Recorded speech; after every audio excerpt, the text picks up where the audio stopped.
Ambassador Haqqani, you recall 10 years ago, the former head of ISI, Hamid Gul, was spreading the story that the US and Israel, Mossad, etc., were involved in 9/11. At that time, too, you recall posters all over Qatar, all over Fatah, claiming that Osama bin Laden was a freedom fighter. And I couldn't find anyone who disbelieved that we were not involved. So I don't quite understand what you meant by we should have informed the Pakistani government that we were about to try to get Osama bin Laden, because there would have been leaks all over the place. I also said that the Americans probably were concerned about leaks, and that's why they didn't do it. But I mean, politically, it would have been perhaps more appropriate to do it as some kind of a symbolic joint action, so that the argument about unilateralism had not been strengthened. That said, the Americans did what they did, and when they did it, the initial Pakistani official reaction, which I represented, and I represented Pakistan on the 2nd of May 2011, our official reaction initially was that it's good news that Osama bin Laden has been eliminated. So there is definitely something to be said about why there were compulsions that precluded it being something other than a unilateral strike. As far as what Hamid Gul said and all, the fact of the matter is that yes, some people, I mean, Hamid Gul still says that, you know, or at least some people around him say that bin Laden was not eliminated in that strike. There are all kinds of theories that he was killed beforehand and then frozen, and, you know, I mean, some of these guys should actually write movie scripts. I mean, I saw the trailer of a movie now that's coming up called sort of Abraham Lincoln Vampire or something, and I said, where do these guys come up with? And then I listened to Hamid Gul. The only difference is the guy writing Abraham Lincoln Vampire has never served as head of intelligence of any serious nuclear armed country, and all of that makes me worry about Pakistan. That this man rose all the way to the top, could have become army chief actually. As you know, he was one of the candidates when General Asif Nawaz was named. Thank God that General Asif Nawaz was named the army chief and not Hamid Gul. If Mr. Nawaz Sharif had named Hamid Gul, we would have been in for even greater disaster than we've had. So my point is that the existence of these people who would be the lunatic fringe anywhere else, very well into the mainstream, is amongst the causes for worry about the future of Pakistan for all of us. Let me just follow up on Arno's question with this before, and this is a difficult question, I understand, but people do wonder who did know and who did not know that Osama bin Laden had taken residence in Abbottabad all those years. Look, my answer is, instead of speculating, we really need to find out. And the fact is that I don't see any genuine effort to try and find that out. I mean, very frankly, I have not, except Shakila Afridi being arrested and me being accused of knowing and facilitating the American raid, I haven't seen anybody being charged with anything relating to Osama bin Laden. Now, his wife, a former brigadier of Pakistan Army, has written a book sort of based on information from intelligence people who interrogated the wives, etc., etc. And the story is that, you know, these wives, and one of the wives was jealous and she gave him up, and etc., etc. But it also says that he moved between 5 cities in 9 years, including the city of Karachi. Now, on the map, Karachi is a long way from FATA. So if this man, we assume and accept that he slipped into FATA, and then FATA he slipped into the settled areas, and Mr. Arno de Bograv at one point did write that he had been told by a Pakistani politician of great repute from Khyber Pakhtunkhwa that he was at one time in Peshawar. He was, according to the wife now. It turns out that Mr. de Bograv was not wrong at that time when he mentioned that he had been told this. He was in the city of Mardan. But what worries me most is the city of Karachi, which is where I was born and raised. I mean, very frankly, in a small neighborhood in Karachi, usually people have an idea of who lives where. Now, if he was living in one of these fancy neighborhoods where there are huge houses and all that, then I can't understand it. Look, at worst, it is a case of totally misplaced priorities. Everybody in law enforcement, the Supreme Court Chief Justice a few months ago, on his own, suo moto as he calls it, took notice of a news item that one of Pakistan's famous actresses had brought 2 bottles of champagne in her suitcase and hadn't been charged. So he held a whole hearing at the Supreme Court of Pakistan and said she should be charged, for bringing those 2 bottles of champagne, partly because she had joined General Musharraf's political party, and partly because, I'm sure she's very good looking and the Chief Justice wanted her to come into the court. But that should not be the priority of the courts. Similarly, law enforcement. I mean, when you go there, only yesterday somebody was telling me the story of when they went to apply for an American visa, a Pakistani American visa. There were people sitting outside on motorbikes coming from the intelligence agencies who asked them 10 questions about why are you applying for a visa, why are you going to the United States.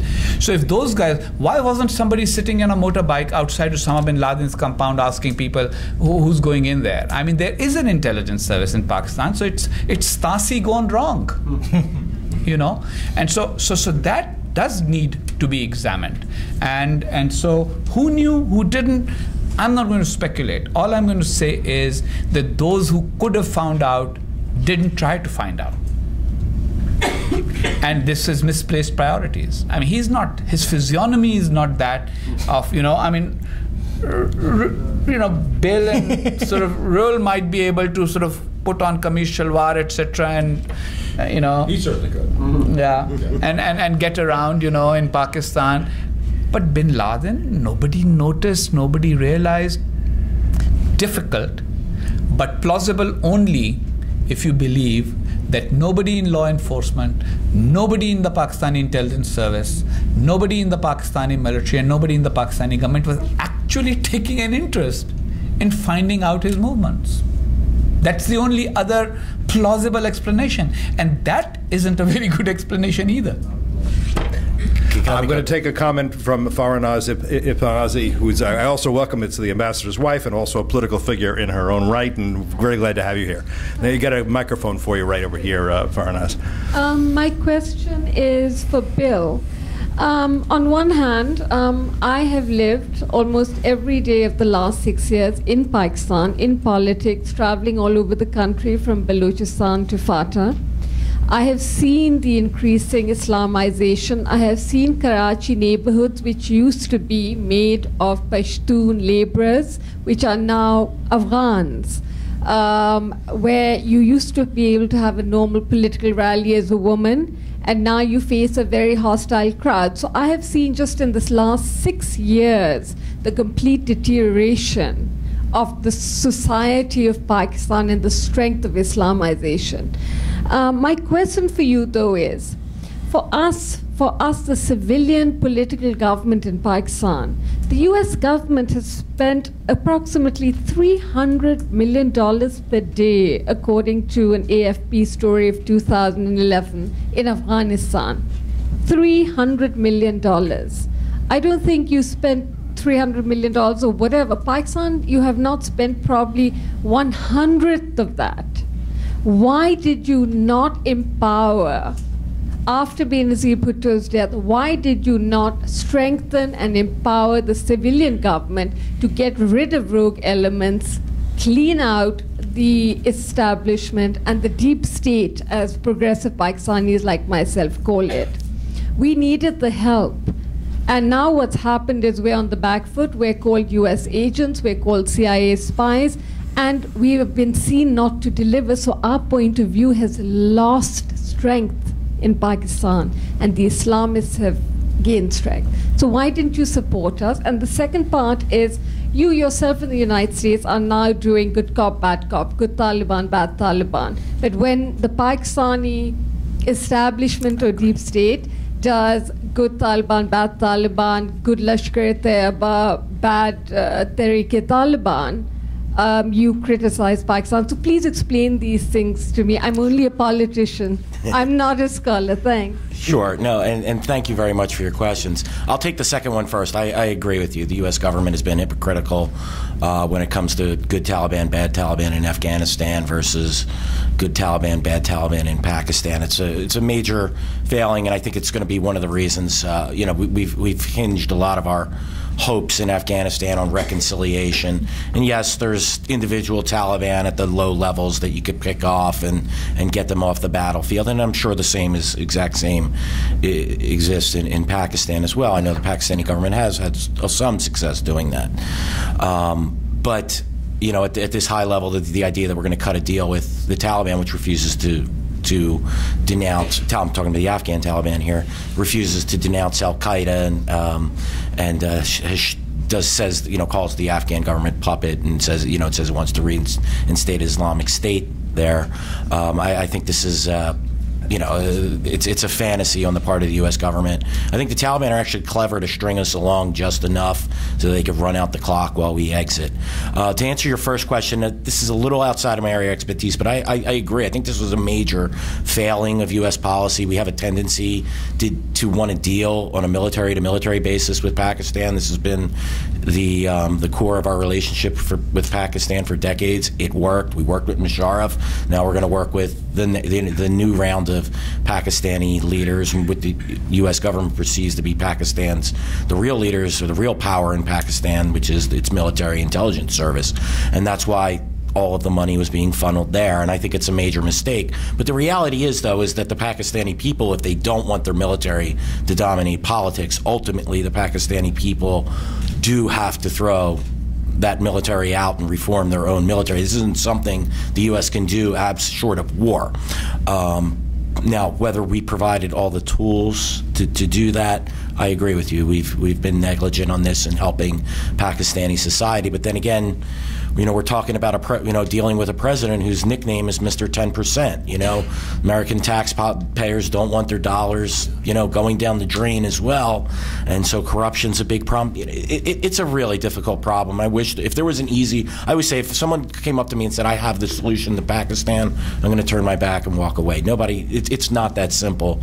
It's a very complex problem. I think there's things we could have done, on the margins to improve the situation after the death of Benazir Bhutto in 2007. But the reality is that Pakistani military has loomed large in the background. And I'm going to address it really, really quick on the last issue that we talked. Who knew about bin Laden? Well, this is my theory. I don't think that General Kiani or General Pasha actually knew where bin Laden was, but they knew who to turn to find out. And that's all I have to say about that.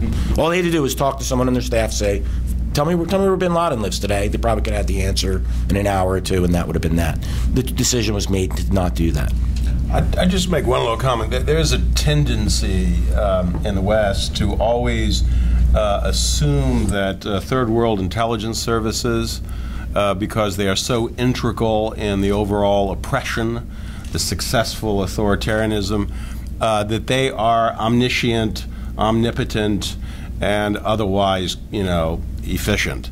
The truth is usually not there. That they tend to be just as bungling as the lowest common denominator of government service. And it's something that I think people in the West have actually a hard time accepting, though they should. And that's not to excuse culpability or alliances or the deep government. But I think it is possible to imagine the ISI being that stupid. Reuel, I really appreciate you saying that instead of forcing me to say it.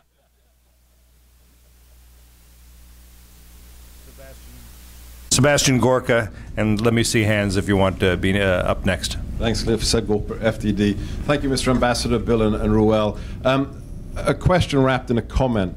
All these problems we seem to have with Pakistan, is she an ally, isn't she an ally? Did she know where bin Laden was, didn't she know where bin Laden was?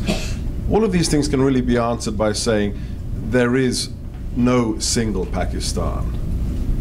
There is the Pakistan that believes in more fundamentalism, in Afghanistan being a strategic retreat area, in the fact that all America wants is to steal our nuclear weapons.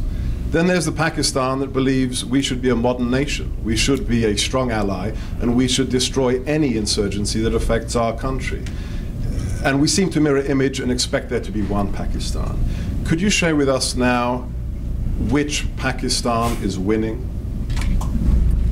I think that's a very good way of putting it. There are, I mean, in fact, I've implied that and said that in the past myself.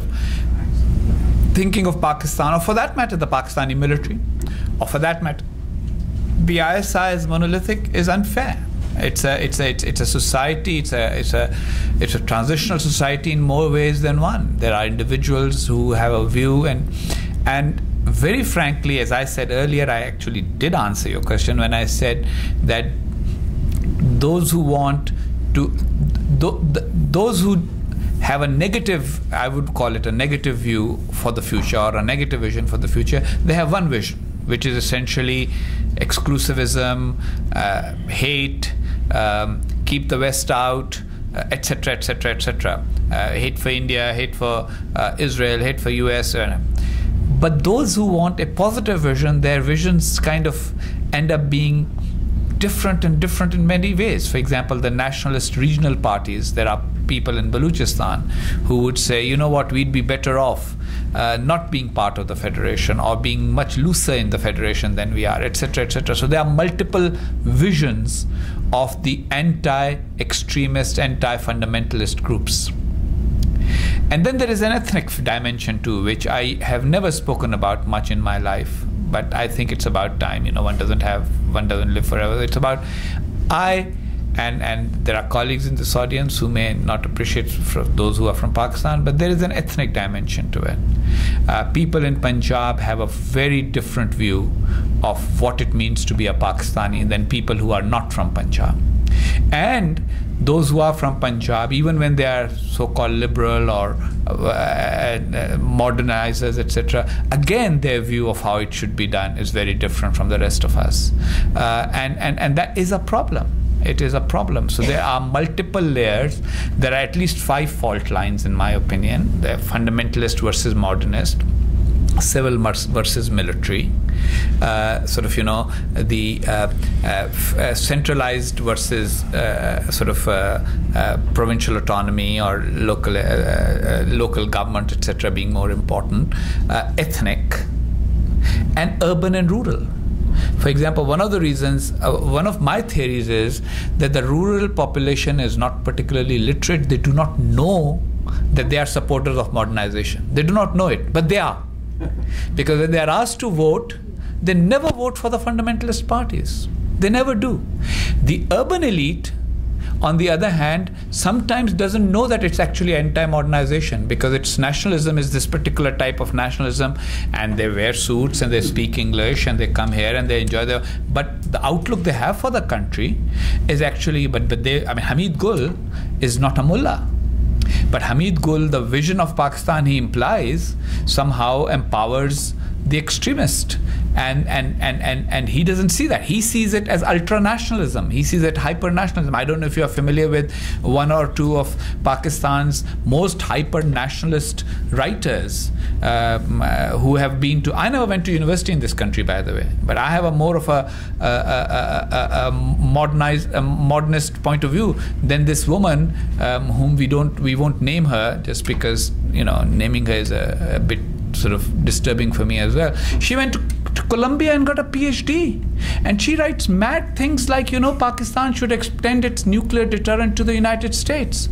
What is she saying? Pakistan should nuke Chicago just because they won't give us more money for NATO supply line. But that's a Columbia University PhD. So what I'm saying is that there are these multiple fault lines, and the urban-rural is not fully understood, because there are people in the urban areas who control the discourse, and people in the rural areas who... So democracy is in a way good to strengthen the anti-extremists, because the rural guy doesn't understand it philosophically, but he votes right, because he really does want his life to change. He really doesn't want the extremists to take over. And yet there are many Pakistans. As a Columbia alumnus, I'm not entirely surprised. No.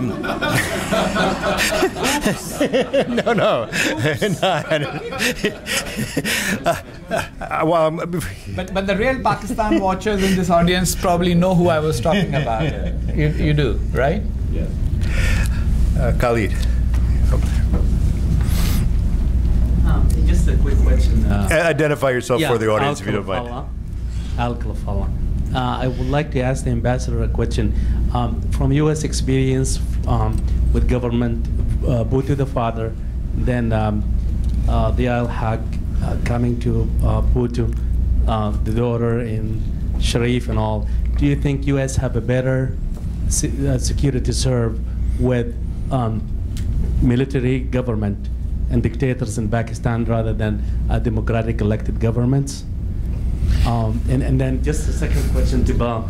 It's about, do you think a government in Afghanistan such as Karzai government is alienate more people, and corrupted government, it's Karzai government, alienate more people, and instead of looking into, we need to look into see when America goes to those countries to make sure they do the best to present the best government so they can be trusted as well. I'll have the first go at the answer. I think that under military rule, there is an illusion of relatively better security relations because generals talk better, they talk the better game. Zia al-Haq did the same, but very frankly, we all know that a lot of the seeds of what we are seeing today were laid under Zia al-Haq. They were sown under Zia al-Haq. Similarly, General Musharraf, I mean, at a superficial level, a lot of things were happening that were, there was a joke at that time, I think, Arno, you told me that joke, that, the most difficult job in the world is al-Qaeda number 3, because every few days there was an al-Qaeda number 3 arrested and handed over to the Americans. But number 1 and number 2 were never being found, and similarly the whole Taliban problem as we know it. It's inconceivable that between 2001 and 2005 nothing was happening behind the scenes, and all of a sudden the Taliban re-emerged in 2005. What was happening was that Bush had fewer troops in Afghanistan. There were less troops, so therefore there was less need to fight, etc., etc. But there was definitely a regrouping of Taliban taking place, and that was taking place on Musharraf's watch in Pakistan. So again, worst case, they were complicit and they were arming these people and training these people. Best case, they were overlooking their presence there. Journalists used to go to Quetta in those days quite freely and came back with interviews of Afghan Taliban leaders. What was happening? Why was it that a journalist going from here could do it? And the Pakistani intelligence service didn't know the presence of Afghan Taliban in Pakistan. So there's an illusion of greater security cooperation. Civilian democracy in Pakistan has always been chaotic. Zulfikar Ali Bhutto was different. He was very smart, very knowledgeable, had worked in government, understood. But the lack of continuity creates a civilian political class that does not always have governance experience. And instead of supporting the elected government, unfortunately, what has loosely been called the Pakistani establishment, which basically means the salaried class, the civil service, the military, the judges, etc., they kind of constantly, because they have absolute power under military rule. I mean, Musharraf may have been the king, but other people were also very powerful in their own domains, whereas democracy is chaotic, too many questions being asked, this, that, parliamentary committees, etc., etc., and the parliamentarians reflect the society. So if a society is not very highly educated, you will not have very highly educated parliamentarians, etc., which is why, for example, even in a country like this, Congress is the least loved of all institutions, because these are the guys that keep voting them in, but they still don't like them. Because that's the way politics unfortunately moves. But I think there can be ways of securing American interests in Pakistan with democracy and with good military-to-military relations, as long as Pakistanis themselves can reach a new consensus on what is Pakistan's security interest. Because it's confusion at that end that causes a lot of problems. I mean, I always say it was right for Pakistan to acquire a nuclear deterrent because India was acquiring one. But then Pakistan's nuclear deterrence should have strengthened Pakistan. What it has done is it has created a new layer of insecurity. Now Pakistanis are worried. First we got the nukes to protect Pakistan. Now we are worried about protecting the nukes. It's like a guy buying a gun to protect himself against intruders, and then staying up all night for fear that somebody will steal his gun. So it's a psychological insecurity that needs to be dealt with in Pakistan, irrespective of the civil-military paradigm. Afghanistan, I have something to say because I know Bill is going to dump on poor Hamid Karzai. Look, it's not about Karzai per se, it's cultural. When the king ruled, you think the ordinary police officer in Afghanistan didn't ask the local fruit orchard guy, the guy who owned the fruit orchard, for free fruit for himself? He did. There was corruption always. What has happened is, because the Americans come with huge amounts of money, and therefore there's more money, therefore it's more visible. Corruption is sometimes cultural, unfortunately, in certain cultures, until and unless, and those are stages that you have to get through. Tribal societies, when they move towards modernization and democratization, it always happens that the tribal chiefs and the ruling families, etc., try to get a little more share of the pie for themselves, partly because they think that's the way to strengthen themselves in relation to other tribes, etc., etc. It's happened all over. I mean, in this country, for example, when you had the city machines that were extremely corrupt, and some would argue that some city machines are still similarly inclined. They have a whole clientelism. There's a difference between corruption and clientelism. So corruption needs to be tackled in Afghanistan, but clientelism needs to be understood, where people are actually saying, okay, I've got jobs to give, I'll give them to my tribe or my family. You can't move from 18% literacy society with very limited modernization in 2 or 3 major cities to all of a sudden, somehow, if there's going to be democracy in Afghanistan or Pakistan, it's going to be more like Cook County, Illinois. It's not going to be like some sort of perfect model, and so be prepared. It's going to be Louisiana under Huey Long, or New Jersey sort of under everybody. It's not going to be the perfect, non-corrupt, honest. Just have institutions. If they can have some institutions of accountability, we'd be happy. And that's what we should wish for Afghanistan, not dump on poor Hamid Karzai with all the other things that he has to deal with. I think I'm going to shock Ambassador Haqqani and say I absolutely agree with him 100%. We've really enabled this problem of corruption. I mean, it's a country that's been at war. In addition to culturally, it's a country that's been at war for over 30 years. Find me an honest actor, a pure actor in Afghanistan. It's not going to happen. We've fed this machine of corruption by doing what Americans like to do to solve problems, which is throw money at a problem without really dealing with the root cause of the problem. We also pushed to instill a government in Afghanistan that I don't think was right for Afghanistan. I'm not going to sit here and tell you what I think they should have done, but probably would have been better to have a more decentralized government with a king as opposed to having a centralized parliamentary government. But that's, it's for a whole nother debate that I'm probably not even qualified to talk about here. But regardless, we've really made this, we made the problem in Afghanistan. Karzai is just a symptom of this. We've enabled him to feed this corruption machine. I would just add dissent just a little bit. I think the United States made a serious mistake in the last presidential election by not essentially voiding that election. You mean letting the UN void the election because it wasn't for the U.S. to void the election? No, yeah, for the UN. Good point. That I think they needed to have something.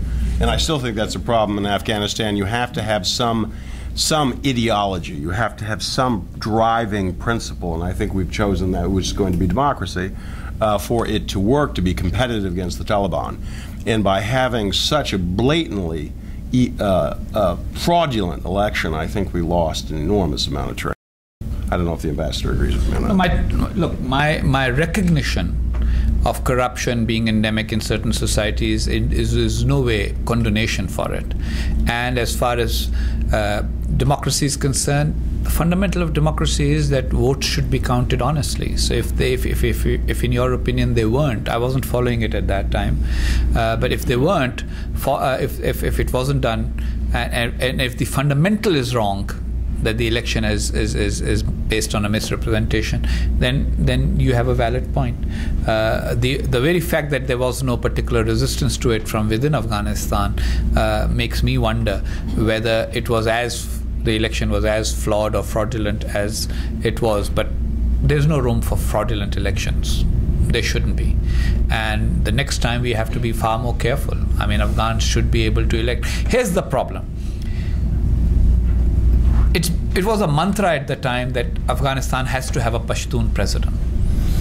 And very frankly, the challenge to President Karzai at that time came from a non-Pashtun. Was it not? That was the situation. And so I think we need to get over these mantras. In democracies, it'll happen. I mean, sometimes a country will elect, this country did, after all, elect a Roman Catholic at a time when Catholics were a very small percent, or a relatively smaller percentage of this country than they are even today. Now it's no longer an issue. So I think Afghanistan also a democratic Afghanistan will someday have a non-Pashtun as its president, and it will elect them. And if that happens, so be it. There's no reason to intervene in the electoral process that way, as it was done in a way, according to some people. That it was just kind of, because if that election had been voided and there had been a second round, then we would have really found out, wouldn't we? Right. Dr. Gullah is half Pashtun, or at least he likes to say that. So. Try convincing the Pashtun tribesmen of that. Dr. Abdullah, by the way, is a very dear friend of mine, and so is President Karzai. But Dr. Abdullah and I have known each other for a long time and have tremendous respect for each other. Yes, we do know that he's like his mother was Pashtun, but he speaks Pashto with a Tajik accent. So. If President Obama were to call you to the White House tomorrow and say to you, Mr. Ambassador, put aside everything that's happened in the past, advise me on a confidential basis what my policy toward Afghanistan and Pakistan should be starting on Thursday, what would you tell him? First of all, I expect no such invitation. After speaking here, even less so. Secondly, if I'm going to advise him confidentially, why should I say it publicly? Third, simple. I would say that you have to, in all situations like this, go to how those who actually succeeded did it. In the Second World War, for example, there were many things for which Stalin could have been criticized, but Roosevelt had the eye on the prize, which was defeating Hitler. And so he tolerated all of that and worked with Stalin. My point is, right now, the thing I find missing in American policy in Pakistan and Afghanistan is a recognition of who's on your side and who isn't. There's a total and utter confusion on that score. And so you just kind of go round and round in circles. I mean, why did I rise to defend Hamid Karzai? Because I think he's broadly on our side. He wants the Taliban and the terrorists and al-Qaeda's ideology defeated. And similarly in Pakistan, I think President Zardari is definitely on the side of defeating the bad guys. And so we have to, you can't, look, the world is not a problem for America to solve. It's a situation for America to understand and deal with. And what happens here, unfortunately, is that it becomes about Washington and its various lobbies. The NGOs, why was it so difficult to deliver assistance under Kerry Lugar to Pakistan? Because the NGO crowd had its own priorities and they were lobbying and pushing for how it should be done through them. The corporate sector had its own ideas about how it should be done, and it should be done on big projects that involved large American corporations. And then there were all these restrictions about how the aid has to be delivered. You can't mix up all of those things and then get it right in terms of another country. You're dealing with a totally different nation, complex situation, different players. And similarly, in terms of the military-to-military relationship, at one point, I remember somebody whose confidence I will not betray telling me, but I have such a good relationship with General Kiani, I'm going to use that relationship to change things around. And I said, if two people and their relationship could change things around so well, the world would have had that for years and ages. I mean, it never works that way. You have to understand his limitations, his institutions' thinking, the Pakistani overall political reality. It can't be just, General or Admiral or Air Force General A meets General B of Pakistan and all is hunky-dory. It won't happen. And so that is what President Obama needs to understand. He needs to understand that there are trade-offs. For example, using the drones has the advantage of eliminating some bad guys, but it also has the disadvantage of infuriating public opinion. So either brace yourself and go to the public of Pakistan and explain to them what's going on, if you can do that. And if you can't do that, then be prepared for engaging with the Pakistani government on that issue, or anybody else in Pakistan that is on your side. That would be the main advice that I would give him. I think I've already given it to him here. I hope that he or somebody else in this administration listens, because policy about Pakistan should not be based, or Afghanistan should not be based purely on what's going on in Washington. It should be based on what's going on in Islamabad and Kabul as well. Well, I'm going to ask one other additional question that I think we have time for, and I think it's important to bring into the conversation, based not least on work that Bill has done and FED's Tom Jocelyn has done. We would argue here that when we talk about al-Qaeda and its affiliates, Iran is and has long been affiliated with al-Qaeda in very important ways.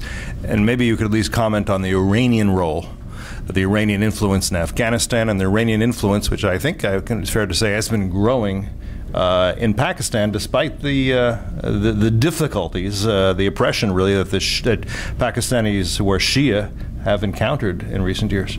Well, let me just say that very frankly, Afghanistan and Pakistan should be allowed to resolve their problems within themselves. And any intervention, I mean, for example, India's role in Afghanistan, Iran's role in Afghanistan, Iran's role in Pakistan, these are not necessarily positive influences, and by their definition they can't be benign. They can't be benign by definition. Who are you? Why are you arming people or training them for any purpose? On the other hand, there are Sunni extremist groups like Jundullah, who also should not find any, shall we say, any opportunity on Pakistani soil, because they are a nuisance for Pakistan as well. So Iran has its own regional orientation and plan, and that needs an entirely different session. But I would say that their influence in both Afghanistan and Pakistan is far from benign. That is what I would say.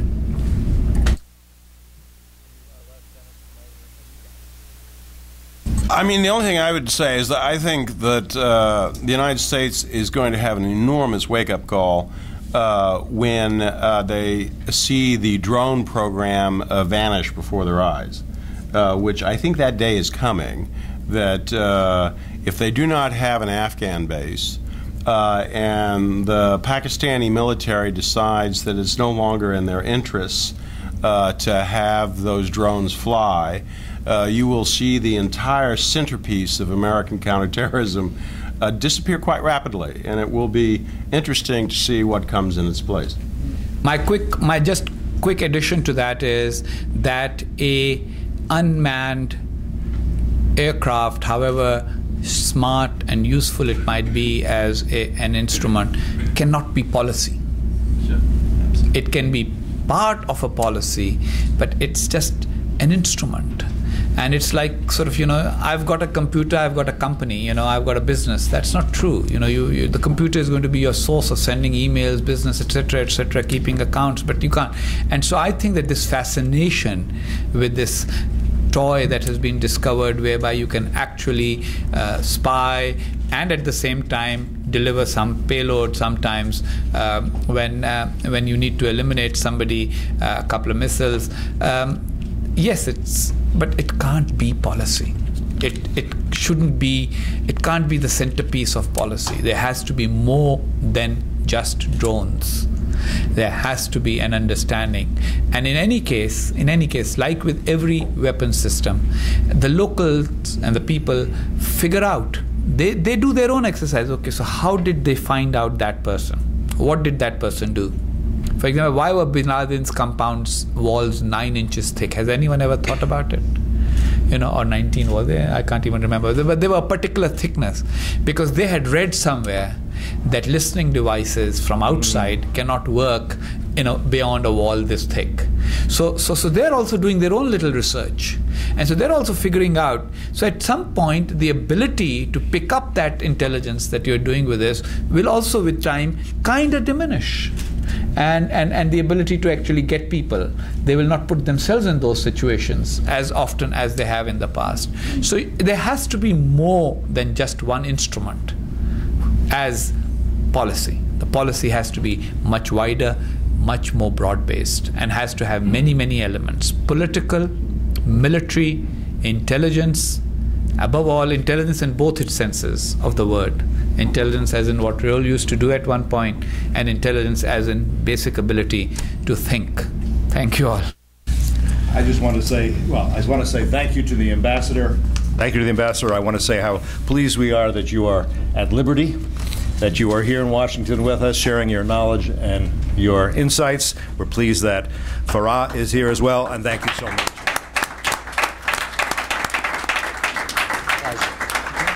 Thank you all for coming. We'll have more sessions coming up.